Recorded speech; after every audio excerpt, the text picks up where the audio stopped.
Hey everyone, Anthony Fantano here, internet's busiest music nerd. Hope you're doing well. And here we are. Here I am, talking about this video, this Kendrick video of him performing live with this white female fan. She says the N-word. It's this whole to-do. People have been asking me what I think about it. If you haven't seen the footage already, she gets on the stage with Kendrick. They're going to perform the song M.A.A.d City, one of my favorite songs off of Good Kid, M.A.A.d City. She starts repeating the hook, the whole hook. Kendrick is not too happy about that. He wants her to bleep out one word. That one word. She responds. The crowd is booing, so on and so forth. It's not a very good look. It's very awkward, very hard to watch, very difficult to watch video in my opinion. People have been asking me what I think about it. Hey Anthony, white guy Fantano. what do you think about this video?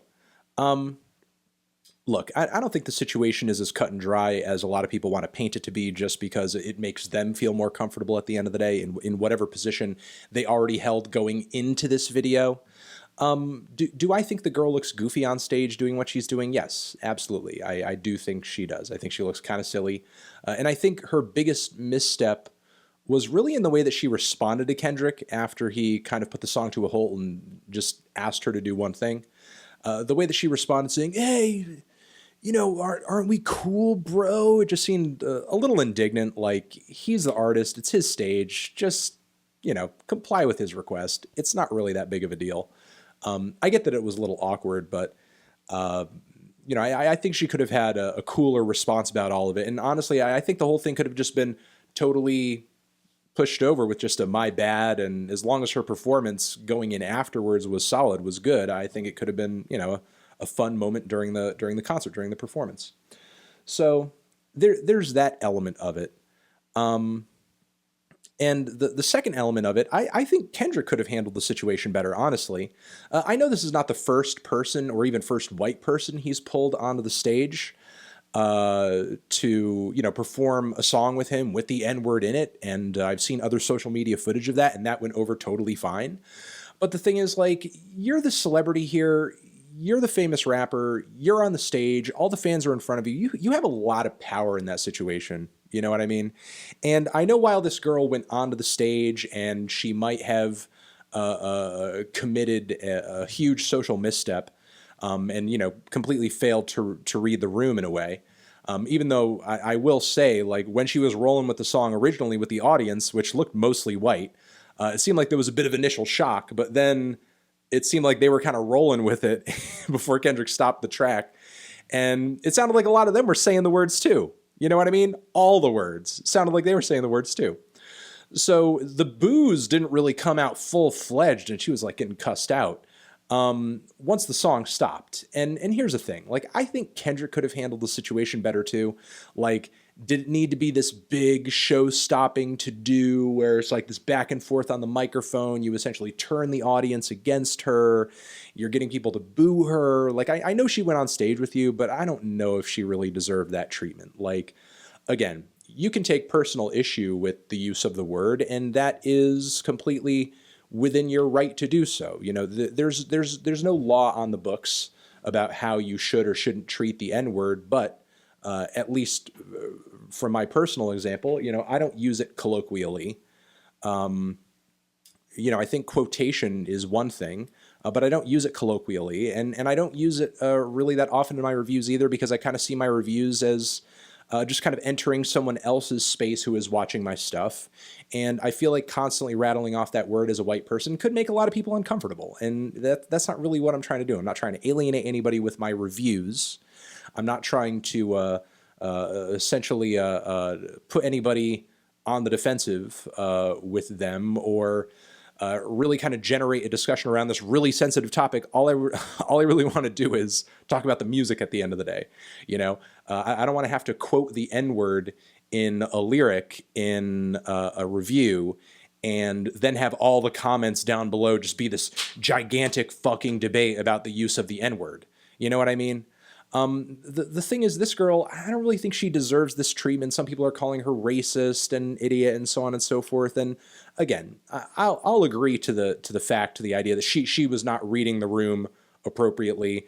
If I had gone onto that stage, I would have just gone into it assuming that's not really something Kendrick would want. On top of it, I'm older though.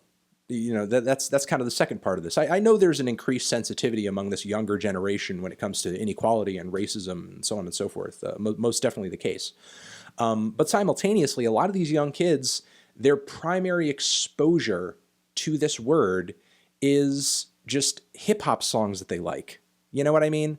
For them, it's more of a word that they associate with entertainment than they do hardcore racism.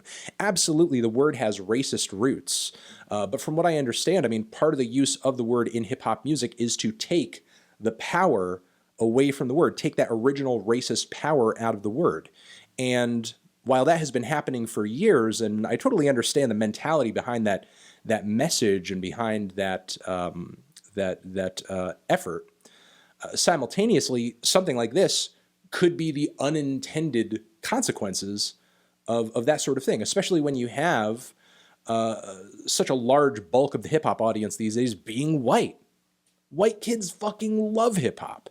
And I think at the end of the day, if we're to continue to, I guess, have some sort of understanding about the use of the word, what artists expect, and so on and so forth, I think we need to have a conversation through that. Now, conveniently, this conversation is kind of happening within a culture based around a genre of music where message is key, message is huge.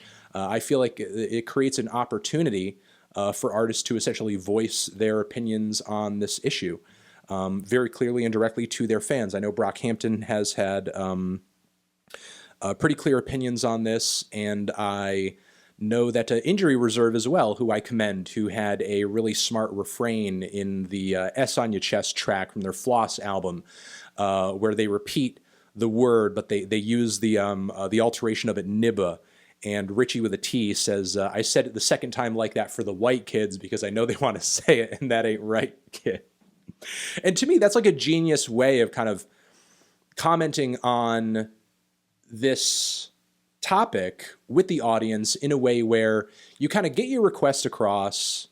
The song still sounds good. You acknowledge the artist's desire, you acknowledge the audience's desire, and you kind of try to come to a middle ground there, and I think that, at the end of the day, I feel like it's all about personal boundaries and what the artist wants and what the artist expects because it's their music. But still, simultaneously, I don't think they should be throwing their fans under the bus like this. I think Kendrick could have easily, put a halt to it, whispered in the girl's ear just to be like, hey, don't say that. And it could have been just like, cool, and the audience wouldn't have known what was going on. Maybe some of them would have figured out, but there wouldn't be this huge backlash. It wouldn't have become this viral video. It wouldn't have become this dramatic. It wouldn't have derailed things in the way that it did. Everybody could have had just, a good time. This girl could, again, I have my opinion on, her part in this, but do I think she deserves to get reamed like she's been getting over the past week? No, absolutely not. Because the thing is context matters.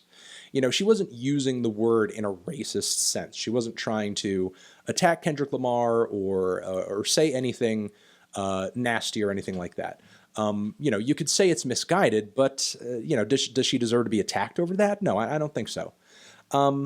So I think artists need to communicate what they want, and honestly, at the end of the day, listen, there's no homogenous black culture or opinion on this issue. I mean, there's actually a debate within the black community on this very issue, and a wide array of opinions. I mean, there's obviously some people in the comments who are probably going to bring up the fact that not too long ago, Travis Scott was performing 3,500 in a live show, and he had a white fan in the crowd, and he was shoving the microphone in the face of the white fan during the hook of the song when he pretty much had no other choice other than to say the N-word. Not that the kid had a gun to his head or anything, but he was, giving it his all. He was saying the hook. Travis Scott seemed to be digging it. Everybody in the crowd seemed to be digging it. The white kid was hype as fuck, and it just sort of seemed to go over without a hitch. And that was just that. It just kind of is what it is. I mean, to me, especially as, a white person, what right do I have to say to Travis Scott, like, ooh, you shouldn't be doing that, Travis Scott? I mean, it's his song, it's his show, it's his performance.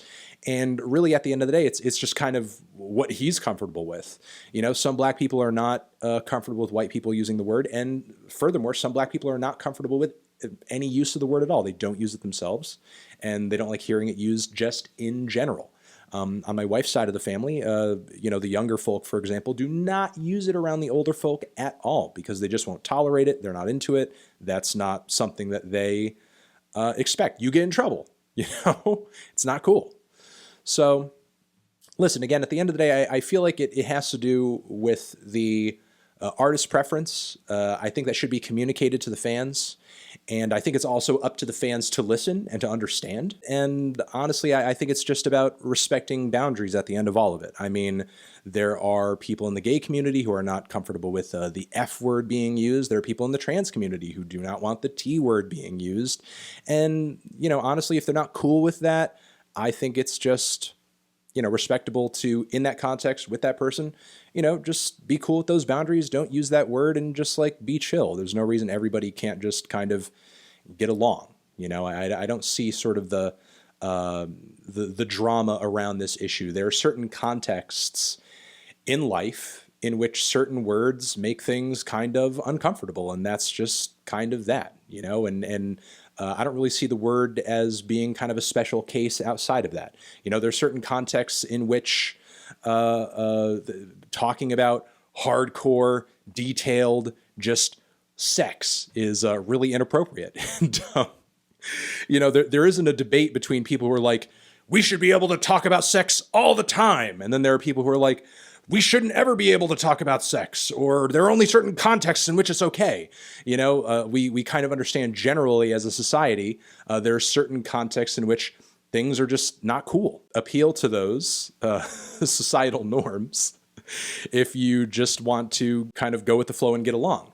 If you want to be the renegade who is always just saying inappropriate things all the time, then, I mean, go for it. That's on you, I guess. But you're going to be walking around with a lot of people raising their eyebrows at you because you're just kind of making yourself look silly. But yeah, that's it. Those are my thoughts. Thank you for watching. Hopefully this made sense. And everybody just kind of talk and listen to each other and just be chill. That's all. All right, I'm going to leave it at that. Over here next to my head is another video you can check out. Hit that up or the link to subscribe to the channel. Anthony Fantano forever.